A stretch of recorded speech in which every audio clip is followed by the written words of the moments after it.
Morning 7 కంతా వెళ్ళి వాయినం తీసుకొని వచ్చేసా. నా ఫ్రెండ్ శారదగారు అమ్మాయి కూడా అమ్మాయి కూతురి వాయినం ఇచ్చి ఈ చీర ఇచ్చింది. పట్టు చీర, పసుపు కుంకుమ,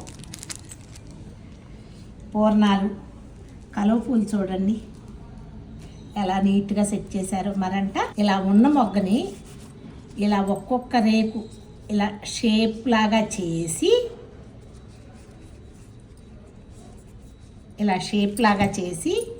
ఇదిగోండి ఇలా చేశారు. ప్రతిదీ కూడా నమ్మ కళే కదా. 108 పువ్వుల్ని కూడా ఇలాగే వాళ్ళు డెకరేట్ చేశారు. ఇక నా పట్టు చీర విషయానికి వస్తే ప్లెయిన్ పట్టు, నేను పొట్టిదాన్ని కదా అందుకని చిన్నంచు.